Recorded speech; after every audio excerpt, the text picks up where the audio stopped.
This is the System Failure Podcast, number 69. Hey, Brian, 69, great number. Also, the very first podcast of the 2025 calendar year. That's pretty exciting stuff, eh? Yes, it is. All right.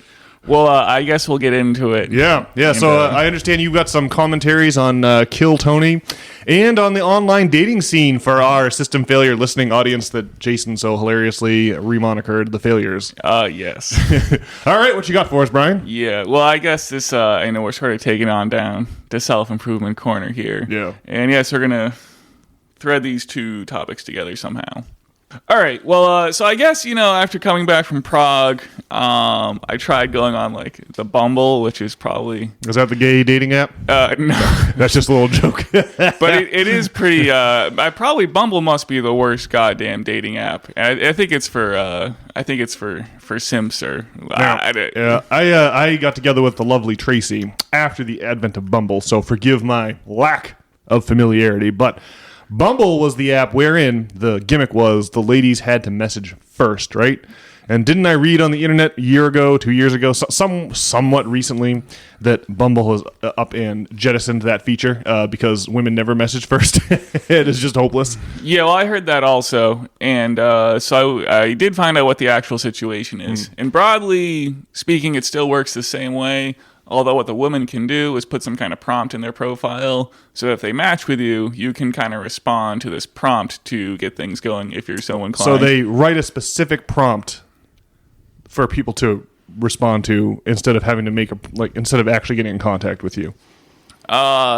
Yes, although if you respond to the prompt, you're getting in contact with them and you're initiating the conversation. Right. So they write a prompt for you to answer rather than coming around and asking you a question. Well, I guess rather than asking you a question directly, they set one up in advance. Well, the regular system is still in place. So if you don't respond to their prompt, I see. They kind of have to reach out to you. Okay, gotcha.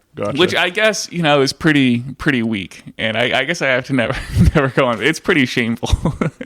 So so you match with some young lady, and then you have a choice of responding to her prefab prompt or just waiting for her to get in contact with you. That's exactly the situation. And the conundrum seems immediately on the face of it to be that you're going to seem like some kind of a pathetic simp if you actually answer a prompt. But on the other hand, but she's going to be busy talking to the people that are actually answering her prompts. So, and not everyone has a prompt. But yeah, I think the whole premise of Bumble is not good because you're kind of accepting that you don't want to be reaching out to this woman and you want them to be reaching out to you. That's such a terrible, not a good look. Yeah, they're looking I think that possibly having the balls to make the overture is half of what makes you attractive. It's of course you have to have a certain look, but if you they're looking for that comfort in making the overture. And I think that every young lady knows in the back of her mind that if you're on these online dating apps, there's a good chance it's because you didn't want to make the first overture, right? Or, obviously from your perspective, you're getting much more comfortable with making overtures, but there's just so many more options. It's like online shopping versus actually physically going into the store, you know? Well, yeah, obviously, what you'd want is the confidence just to, approach the ladies in public, and lacking that, you'd think you'd have the confidence just to make overtures, on Tinder or something. Yeah. And lacking that, apparently you're hoping for the woman to reach out to you. Though, I guess maybe women like this setup for some reason because they just don't get bombarded with dick pics, at least until they initiate the conversation. The report I read on Bumble revising its policy was that it was a total disaster, that women would just never make the first move, and that no one was making matches on Bumble, and they desperately had to change their formula in order to remain competitive in the landscape of online dating apps, the competitive landscape out there. All right, well, anyway, so the story is that, having come back from Prague, I was trying to, leverage my internationalism into some poon. Yeah. And I guess it didn't go great. Yeah. Or I don't know. I guess my profile stank. I guess I had some selfies from Prague, and I talked about I was doing some kung fu and yoga. But I suppose I'd have to say my profile lacked charisma in that the results reflected the effort that I put in. Well, hang on. That profile on the face of it doesn't seem terrible to me. It's you've got a few interests, you've got a few action shots of you, hopefully plenty of social proof in your pictures of you with other people. What makes you say that it was lacking in charisma? Well, I definitely did not really have photos of myself with other people. They were just random selfies in Prague and whatnot. And I think you don't want like a resume that's like a list of qualifications. I mean, you want well, it's like podcasting. What you need to do is bring the energy. And if we were just to list stuff here like in a a monotonous fashion or whatever, well, that wouldn't do it all, right? That would not garner a listener base, now would it? Yes, no, certainly not. I see what you're saying. Well, but do you think it's possible to create questions are flooding my mind. You haven't even finished your story yet, so maybe I should just let you conclude your tale of woe. But I mean, like, it seems like it'd be possible to create a profile that's a head above the other ones out there on Bumble or OkCupid or Tinder or what have you. Absolutely. Yeah. Okay. Well, what are your thoughts? Well, let me let you finish what you've got set up here, and then I'll finish with my 21 questions after. Sure. Okay. Now, at this part in the story, I want to talk about Tony Hinchcliffe, and it's gonna come back around to dating. Okay. But so Tony Hinchcliffe, and he's the guy who said that Puerto Rico was trash and got in trouble leading up to the election there. Yeah, he's one of these toadies from the JR, like people that know Rogan, and then now have been launched into superstardom by dint of having known Rogan.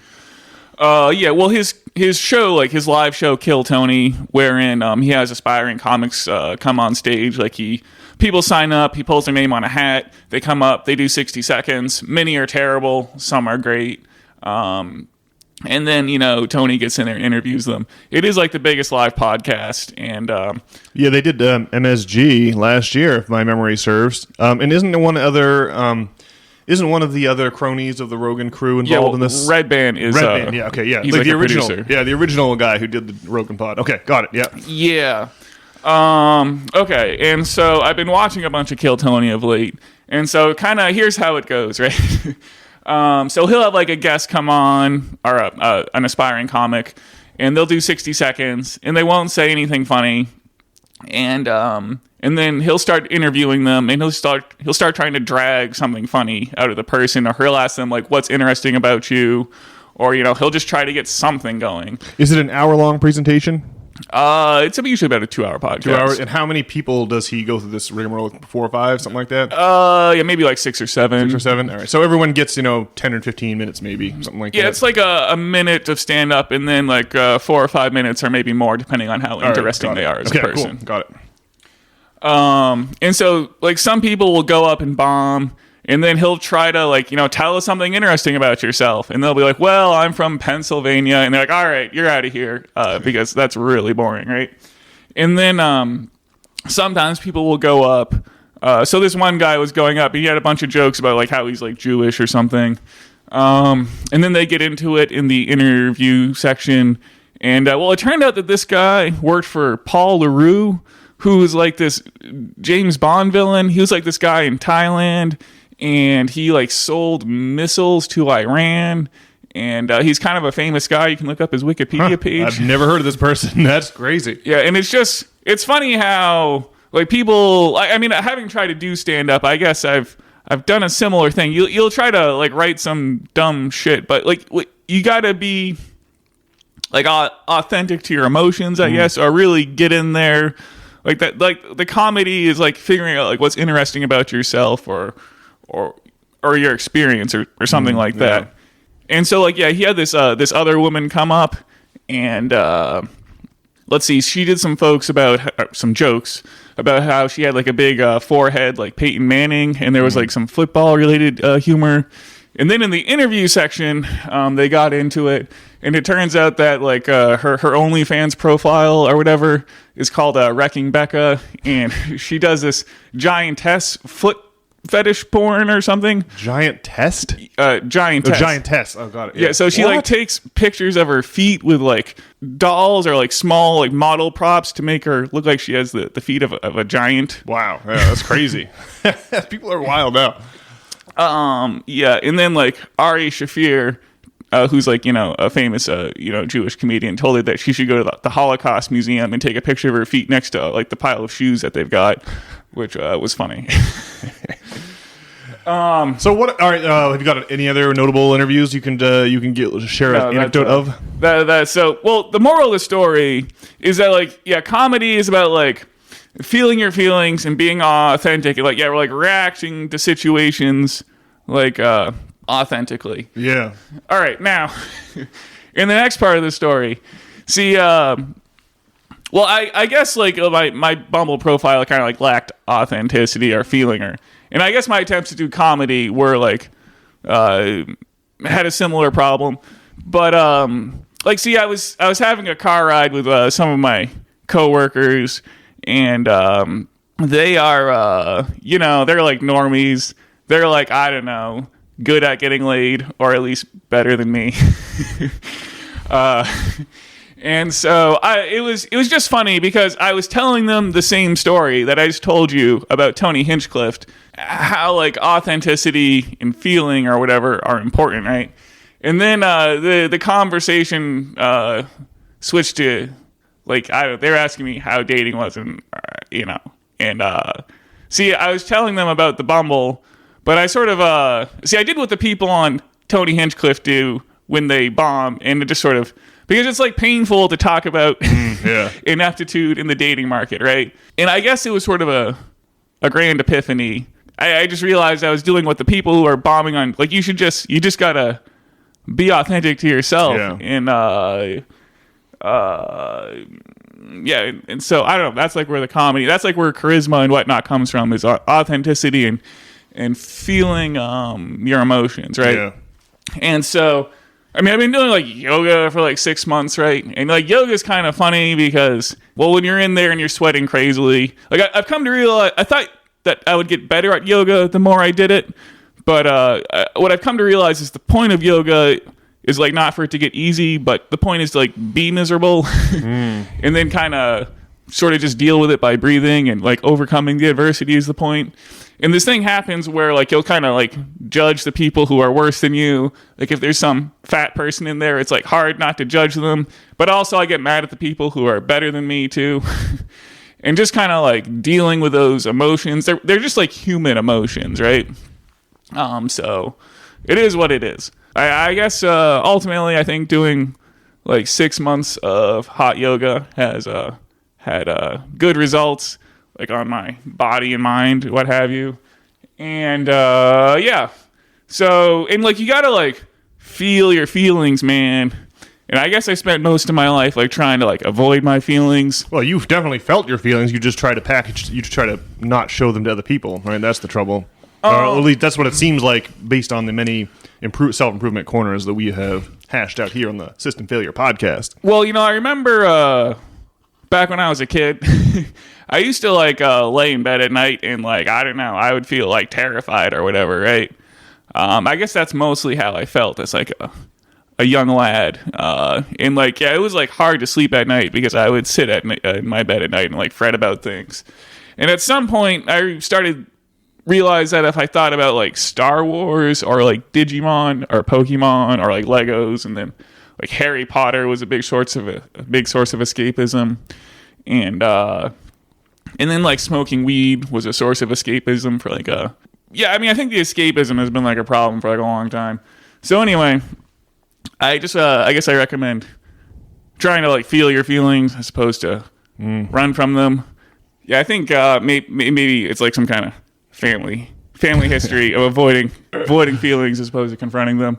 So anyway, that's my spiel about like Kill Tony and dating and feelings and hot yoga. So there you go.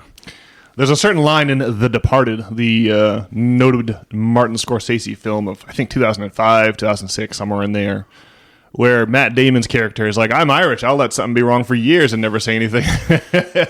There is a bit of that, a bit of the Calvinism, a bit of the Protestant work ethic, a bit of there's something about having two parents who were raised Catholic and living in New England, and yeah, I think you're right. The particular potpourri of our family definitely sounds like it's to the fore here. One comment is like, as far as like smoking weed as a way to get rid of anxiety, that's an interesting one. A lot of times people smoke weed and become less confident and less sure, and makes them double down and makes them even more anxious or nervous. Interesting that for you, it was a source of escape and that it did not exacerbate those feelings. But I think the thing that kept popping into my mind while you were talking about your experiences on the dating apps and its relationship to Kill Tony was this. I leaned into it heavily last week, and I'm often fond of the analogy of Michelangelo and his masterpiece, the David. But I do think that when you are focusing on David in your mind's eye, like when Michelangelo is thinking in his mind, he's confronted with a solid block of marble, but he's thinking in his mind about all of the details of what the David looks like. The David's currently it's locked in the marble, and is also locked in Michelangelo's mind. And I do think that it takes an act of like conjuring up any fine piece of art is an act of intense focus and concentration. And it simply cannot be that Michelangelo can simultaneously envision the David and also worry about how he's going to package it for the consumption of his audience, right? Really, fine art has to be made, like you're saying, with fidelity to some ideal or some vision inside the artist's mind, and it can't be made to pander or try to guess or get out ahead of the audience, right? That is why the new Star Wars movies are utterly forgettable, and the original Star Wars movies were these giant works of art. Let's not suggest that Lucas wasn't worried about the audience's experience when he was making Star Wars, but the point is that he didn't allow that to get in the way of the expression of his artistic ideal. And I think it's exactly the same way with presenting yourself to people, right? You cannot worry about packaging yourself in this or that way, right? All you can do is accurately observe reality and then relate it to other people through I always say the keyhole between the chambers of human minds. And all you can do is articulately whisper through the keyhole into the chamber of another person's mind, but accurately describe what's going on in your own space, because they're likely to have a lot of overlap, right? And you can't try to guess what's on the other side of the keyhole and try to finesse your message so that it's more receptive to the other. You just have to, you can't package yourself in such a way as to protect your own ego, right? You don't want to like try to edit yourself in some way that's going to be more appealing to others. You're never going to guess right, and people are going to sniff out the fact that you're trying to edit your presentation of yourself, and that it's not an authentic version, and they're going to be subconsciously or unconsciously repulsed by that, or at least not engaged by it. So all this is just my way of saying the same thing that you just said with your Kill Tony allegory mere moments ago, Brian.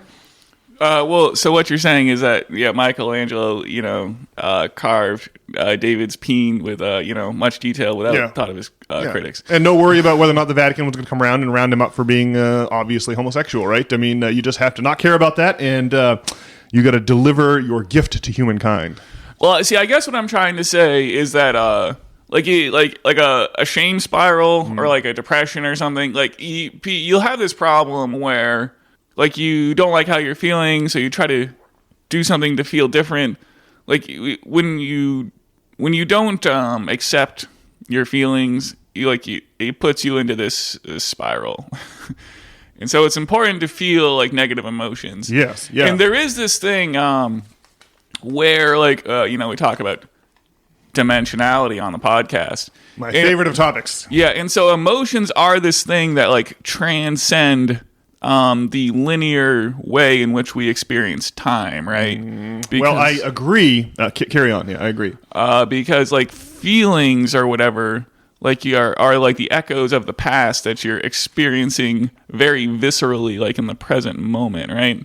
And I don't think they're bound in time only to the past. You can have feelings arising from the present, or as close to the present as we can get, and from the future, for sure. I mean, I guess you could have premonitions. It's hard to know if feelings come from the future. Well, yeah, I don't know if they come from the future. They come from your own mental conception of the future, which is different than the actual future. Just like memories or feelings are echoes of the past, but the past you remember, not the actual past. Right. Well, our whole, like, emotional structure, I guess, I guess maybe the official science is out on the topic, but I mean, it seems like, don't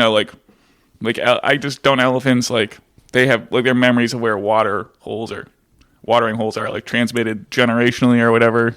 Yeah, and, also migration patterns of birds. A lot of very precise navigational tricks appear to be genetically passed down from one generation to the next. No question. Well, It seems like there's like a collective unconscious. I guess you'd have to sort of prove to me that it's not the case. Yeah.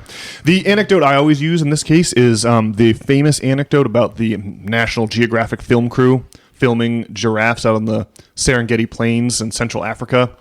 And I guess Central Serengeti, more like Western Africa, Eastern Africa. But point is, they're filming this pregnant giraffe giving birth to the baby giraffe calf. Is that what a baby giraffe is, a calf? I think so. It rhymes, so I'm suspicious of it. But we'll call it a giraffe calf. And unfortunately, in this particular anecdote, mama giraffe dies during delivery, right? So but the baby is delivered alive. So now you've got this baby giraffe, moments old, tottering on knobby, unstable legs, blinking in the sunlight for the first time. And it's looking around for a mother of some kind, but its mother has died. So the giraffe imprints instead on the film crew's Land Cruiser, right? The Toyota Land Cruiser that they've got with them. And the Land Cruiser is big-ish. It doesn't have a head. The Land Cruiser is the closest thing within sight that matches the baby's preconceived archetypical idea of a mother, right? Doesn't really have four legs, but does have four wheels, and it does move it moves, it's the closest thing to a mother. It is the closest thing within sight that matches the baby's preconceived maternal archetype. And so the baby imprints on the Land Cruiser. It's trying to nuzzle under the Land Cruiser to suckle its mother's milk, but it's a Toyota. It doesn't have any milk, so it's sad. But the point is, the baby is born with this a priori understanding of what a mother is, right? And you're saying the same thing is possible with navigation in some species of animal. There is something genetic or hereditary about these sorts of concepts, and almost certainly for emotions as well, which I believe is the point you were making here. Yeah, well, emotions are like the micro version of like instincts or something like that. Yeah, I guess. Are they all the same thing? Would you make a distinction between instincts and emotions? Well, it seems like there's something going on with like the software in our brain where there's some kind of survival of the fittest thing going on, and maybe it's a mixture of genes or I don't know, but it seems like how we feel about situations, like our ancestors, life experiences somehow affect how we feel about things that happen. Right. Yeah. There's definitely like the ancestors who had the reflexes, or they were sufficiently terrified by the saber-toothed tiger. Like the ancestors that were nonchalant or unexcited by the saber-toothed tiger didn't survive nearly as well as those who experienced bone-chilling terror. So of course the bone-chilling terror becomes the dominant genetic trait in the next generation, and more in the next generation, and so on. And of course, those who were like exiled from the tribe had to go live on their own and die, we have all this like social awareness and whatnot. That's what the Athenians would do. They would just straight up you would just get sentenced to being banished from Athens. that was a punishment. Happened to a lot of people. Well, the last thing I guess I want to say on the topic is, I play a lot of Magic the Gathering. And in playing Magic the Gathering, I play with a lot of socially inept people. And I guess I just feel like I can really see, like, people, you play against people who, like, when they win, they're, like, uncomfortable with the fact that they've won. And then there's also people who, like, lose and have way too much of a problem with losing. But like there's people who like win and they like apologize for it. That's like not like uncommon behavior. Wow. But that's like where you have like you've won and you've got this feeling where you're supposed to feel good, but you've kind of got this complex in your head, and so you're not letting yourself feel this emotion of goodness because you're like concerned about the other person's feeling. And that's like a great example of like trying to avoid your feelings where you just need to feel your feelings. And man, like I guess I've felt uncomfortable after winning matches before. I've like gone through that exact same thing, and I've seen other people do it. And I guess after doing 6 months of yoga, I can handle a win at the Magic Gathering table.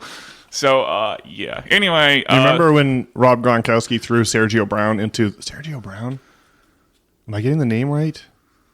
one of these DBs, no name DBs, played a few minutes on the Patriots and was on the Colts when this incident happened. But it's the exact opposite of what you're talking about, right? Rob caught a touchdown pass in Sergio's face, and I guess earlier, I guess Brown had been playing him unfairly or playing him borderline, and Rob just picked the dude up and threw him into the TV camera. I remember that. It was a crazy incident. It's like the opposite of apologizing for winning. It's like throwing someone to a TV camera. It's quite the opposite.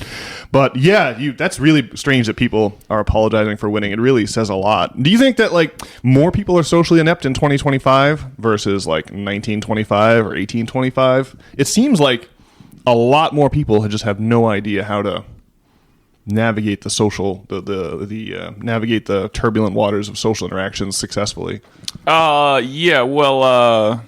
I think that social media like does it to people for sure, and just makes it harder to function.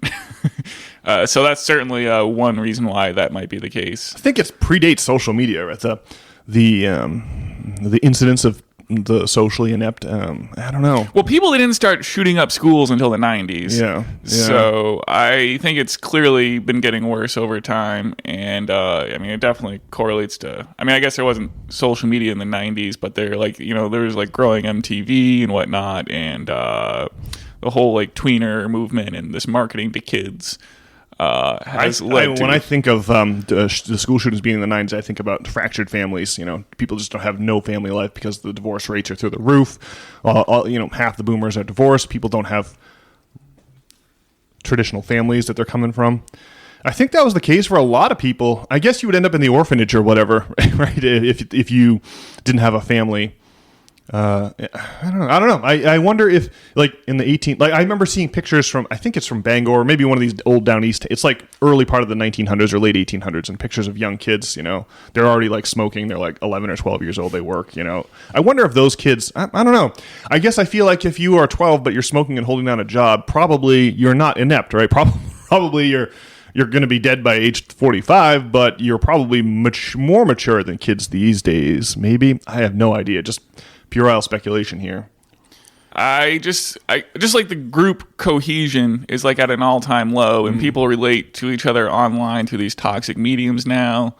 So, I think it's just definitely the whole social situation is much worse. Now, maybe people died earlier and started smoking when they were 11 and had to start working jobs, and maybe they were miserable in different ways, but it was probably... Well, at least the women that you're competing for, aren't also like online, getting picked up by Saudi royals or whatever, flying them out to do crazy misdeeds. All right, that's true. We do have some very specific kinds of dysfunction we're dealing with here.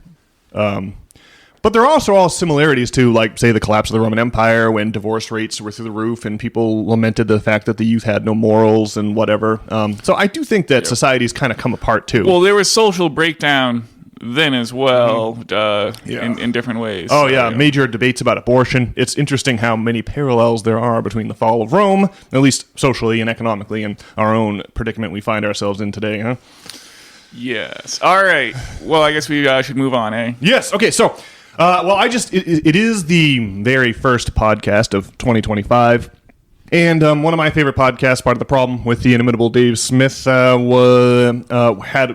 obviously everyone who's doing their first podcast of 2025 is doing a little year in review or something like that. It just makes sense to look forward to the future on New Year's as you ring in the new year. It makes sense to look forward, as I say, into the future.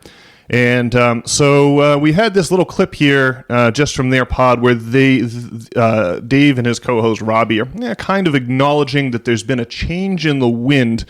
And so I just wanted to play just a minute of that and maybe react to it here. It's interesting, and I think it's relatable. So whenever we're ready, Brian, take it away. Like, I don't get into kooky conspiracies. Anybody, listen, if you're paying attention, you're a conspiracy theorist to some degree. Or no, if you're paying attention and being honest, you to some degree believe in conspiracies. But I don't get into, like, real kooky stuff. And I don't talk a lot about spirituality or things like that. I will say there was a feeling, particularly from like November 5th on, than the end of this year, but even a little bit before that, it did feel like, when people talk about like the fourth turning, or like it felt like there was like some new chapter that we entered, where like almost like it was a massive realignment politically, culturally. Like Donald Trump is about to be sworn in as president again, and there's not even that much hysteria about it. It seems like it's just kind of been accepted, and I don't know. It's just it's wild to me, and it was something that I got wrong, which I'm not known for doing. But something I got wrong this year was that to me, it seemed like all of the signals, like coming into 2024, I was like, look, all the signals are they're not going to allow this guy Donald Trump to win the presidency. Like, they'll do anything to steal it from him. And it certainly does seem like they tried just about everything, and it failed. And then Trump made peace with Netanyahu. Well, yeah, something happened. But anyway, that's just like, but kind of almost like my biggest takeaway from the year is that it seems like we've just entered a new chapter where there's a whole different dynamic. And now, we're getting ready to go into a second Trump term without the hysterical left, it seems. It looks like the Trump temper tantrum has come to an end. And on top of that, I believe, at least for now, it feels like we're done with the woke nonsense, which is particularly relevant for what I've come up with now from, I guess, year 8 to year 12 in comedy, or maybe even earlier. Let's go year 6 or 7 in comedy to year 11 or whatever the hell I am. I don't really keep track of these things. But there was definitely the woke landscape and having to, pick if you want to be completely outside of the mainstream and just do what you're going to do, which was kind of nice that I relegated myself to that early. But it does seem like the wheel is turning and that we're kind of done with that shit. Yeah, okay, so pretty good. I don't know. I totally agree. Brian, on election eve, as we related to the system failure audience on election eve, we were down in New York City at MSG at seeing David Gilmour concert, and we were finding out coming out of the concert that it was going to be the Donald by more or less a landslide. And I remember our cab driver Ahmed was very excited about that. And on that cab ride home and in the day or two after, it did feel like we had entered a whole new undiscovered country. And the optimism was palpable. And with specific respect to Dave Smith and Robbie, who you just heard opining mere moments ago, those guys are like hardcore conservative libertarian types. So to them, it seems like what's happened here is that we've seen the collapse of the non-FDR woke version of the Democrat Party and a collapse in trust in the social media. All things that have been long overdue since 2016. So these guys are thinking that we're entering, like I say, a brave new world here. But I actually do think that it's exciting to see it's exciting to witness the total collapse of the Democrats, and it's exciting to witness the collapse of the feckless mainstream news or the corporate news media. No longer the mainstream. Their ratings are pathetic. But we still have all. But since you and I come from the lefty side of the aisle and not the conservative righty side, to them they're just like the Republicans have the populist wing of the Republican Party has just rolled here, and so they feel like cautiously optimistic. Like, even though they kind of hate the Republicans, at least they're happy that the right wing conservative types have at least totally vanquished the corporate Democrats, the like I said, the non-FDR Democrats, the Democrats that don't want to do any Bernie Sanders New Deal style wealth redistributions. They just want to beat the woke drum and collect sumptuous donations from corporate donors. This whole strategy pioneered, of course, by the Clintons in the wake of the collapse of the labor unions, their political power, and the rise of Ronald Reagan during the 80s. So yeah, I just for us, for lefties, I think we can also be cautiously optimistic, but we still have all of our work ahead of us. I know that the Democrats I suspect that the Democrats are trying to figure out how they can still take corporate donations and I don't think that they care. I think the Democrats are fine being the Washington Generals, right there. The Washington Generals is the basketball team that always plays against the Harlem Globetrotters.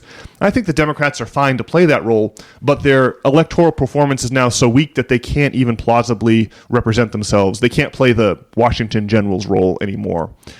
I think that 2020, I like the lads on the Part of the Problem podcast that you just heard. I also feel optimistic about 2025 and beyond. But I still believe that the economic salvation of this country comes from the left, and that only Bernie Sanders' New Deal style redistribution policies can possibly extend the runway of capitalism long enough to where we can plan some kind of an orderly transition from it. Along with the collapse of the corporate media and the collapse of the corporate Democrats, I also observe that faith in the capitalist system is an all-time low. I think that more people believe in January of 2025 that the capitalist system of production and distribution is on the outs than have believed that in quite some time here, at least in the good old US of A. I wonder what you think, Brian, about our current trajectory, where we're headed culturally as a society, collectively, and where you think we could potentially hope to end up at the end of 2025 and beyond as the immediate political situation unwinds itself. What do you think, Brian? Well, regarding the Democrats, I mean, I think what they want to do is pay like lip service to the idea of like class awareness without actually having to follow through on it. I mean, Bernie Sanders, like, you know, he Monday morning quarterbacked it and came out afterwards and talked about how, like, the Kamala Harris campaign, like, wasn't good enough. But he wasn't, like, bold enough to say anything ahead of time. And he's always bent the knee when it comes down to crunch time to, Hillary Clinton or the Democratic establishment in general. But it was good to see Bernie Sanders saying those things. But is he, like, going to actually, like, come through when it matters? I mean, so... It's the whole Moat and Bailey defense, where, you want to be out in the fields, that's the moat. And then, but in times of battle, you retreat to the tower. And so, I mean, that, broadly speaking, that's what I would expect.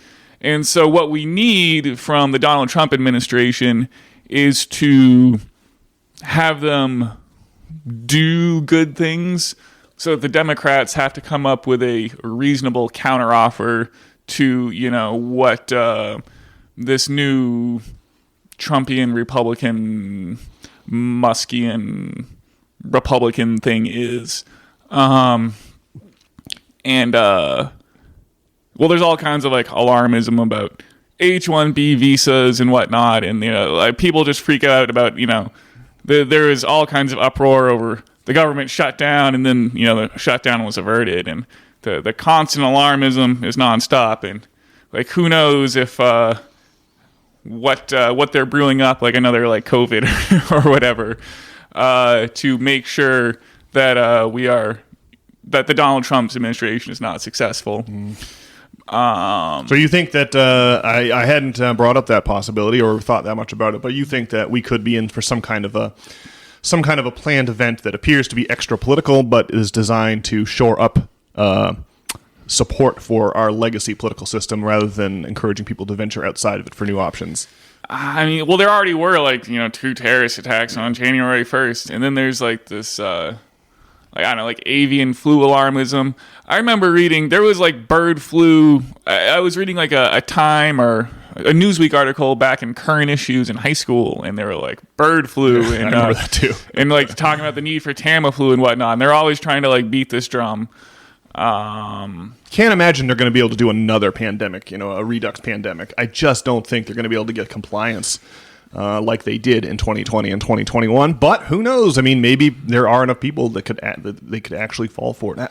I don't know. I think there'd be pushback at this point. I think that so many of the ideas of that were bandied about, so many things turned out to not be true, like the zoonotic origins of the virus, or the idea that the vaccine would prevent transmission, or that the idea that the vaccine would prevent infection, or the idea that masks have any kind of measurable efficacy in terms of stopping pandemics. The list is long, and it's all been debunked. I just don't think they're going to be able to get that, get Genie back in the bottle. Well, with RFK in such a public position, and...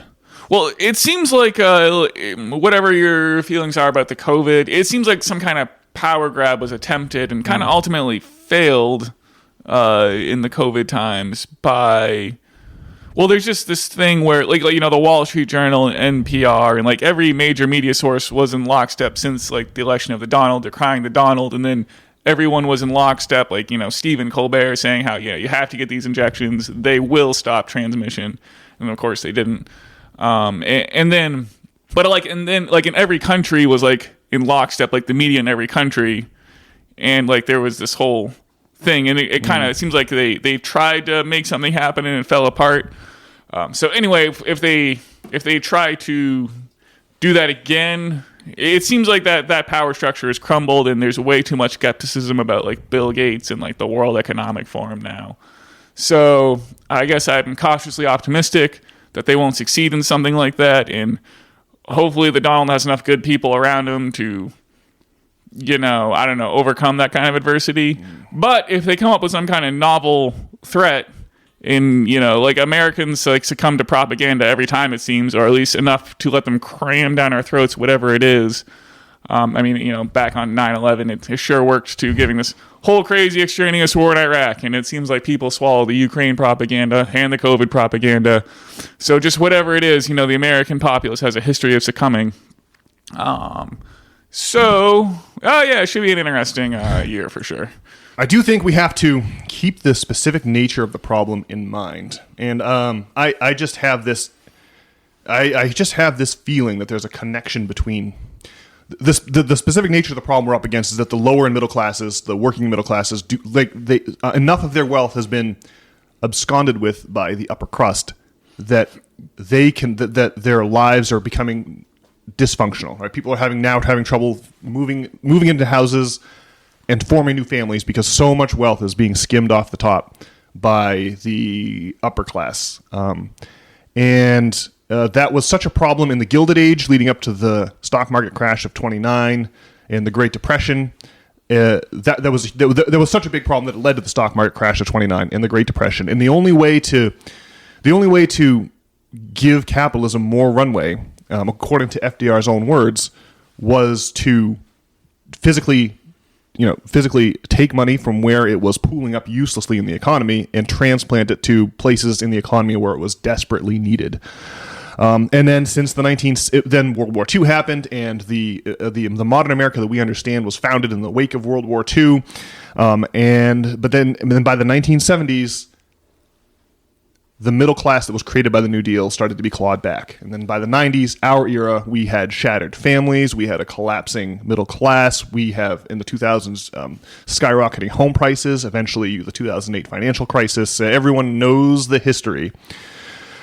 And I think that the way that we dealt with 2008 was by simply printing money out of thin air and handing it over to the banks who had made all these bad loans to the working and middle class, rather than bailing out the working and middle class. And the knock-on effect of printing all that money is massive inflation, which is now the colossal problem that the Biden administration grappled with in the 2020 to 2024 period.